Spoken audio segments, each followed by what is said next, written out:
let's say that officially the European season kicks off kind of this time around, right, with all these games. Is there one storyline you guys are looking at this season in particular that is of interest to you?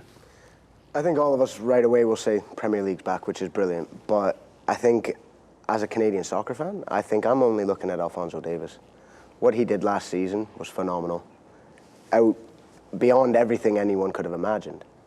I think this year is going to be so big for him, just to cement that spot in European sort of royalty. Because for me this season, I think he was probably the best left back in the world. And that's a big statement.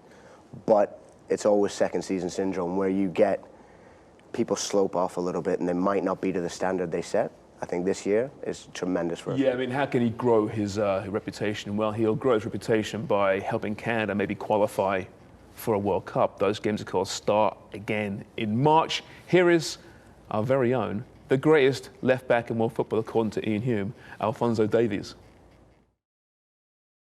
John Herdman had a meeting with the players, talking about, how the platform is going to go, how the road is going to go. It's not going to be easy, we know. Right now, we don't know when's our next camp or national team games, obviously because of Corona. But yeah, going forward, I definitely see this team, the Canadian national team, definitely fighting for a spot for the 2022 World Cup. I think we have great qualities on the team, and we have players that will really, help the team a lot. And, being a young guy, looking forward, to this 2022 World Cup will be amazing for everyone, not just for the team, for a whole country as well. Yeah, no pressure, Fonzie. No pressure at all. Just qualify Canada for a World Cup. Ricky, you were obviously many years ago a young player with some hype behind you at Arsenal. How do you maintain that focus? I was just going to say that growing up playing in England and getting into the Premier League and stuff, and you have let's say a breakthrough season. It was nothing like that, because that was unbelievable on the world stage, Champions League and all that.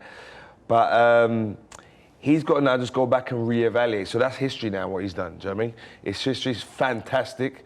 I'm a big Alphonso Davies fan, and not just because of him as a player, but also because what he can do for the next generation of talent that there is in Canada. But he's just got to go and evaluate his game and speak to the coach sometimes, because sometimes he's got to get that outside opinion. How can I be better? He's got to be thirsty to take things to another level. And that could be stuff like, does he want to become a free kick specialist? Does he want to work more on coming inside and be able to hit shots with his right foot? Does he know how to run in behind more centrally? There's different things, some of those things he does quite well naturally, but how can he take his game to another level, set himself some goals in terms of more goals and assists? And I think we will see an even better Alphonso Davies this season. So he's not complete just yet, obviously. No, he's because, look, one summer day doesn't make a summer, right? And I think he's a long way from, like, for me, he's a Canadian legend, but you want to cement yourself in 5 to 6, 7 years as a legend in the game. And I think to do that, he's going to have to be consistent, but to stay consistent, you've always got to be trying to push yourself. What was it like for you, Humi, growing up and then you have your first breakthrough season? How did you kind of take your game to the next level to stay consistent? I think I was kind of fortunate, because I wasn't thrown in and played 30-odd games a season. I was thrown in, played 5, then 15, then I broke. And once I became a first-team regular, it was one of those where I think the expectation level had risen with me. And I think I was fortunate I had the right people around me. With Alphonso, we got to remember, he's, 19 still? Hey, listen, this guy's achieved things. He's still not, for me, the Canadian GOAT.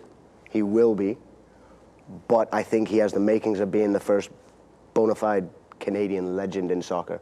And I think that's something he can see, and I hope he keeps his feet on the ground. He's very, very level-headed, which I like. But he's 19, right? And he's won the treble, right? You don't just do that every year. How do you maintain that hunger? Is it innate? Can you get that from the guys around you, from the Müllers, from the Lewandowskis who've done it before, or is it something you either have or you haven't got? He's got no choice, because you're at Bayern Munich. Do you know what I mean?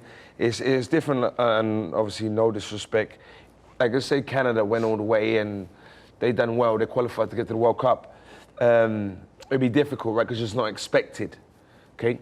Bayern Munich, you're expected to be in the Champions League quarterfinals at least every year. So I don't think he's going to have any problem with hunger.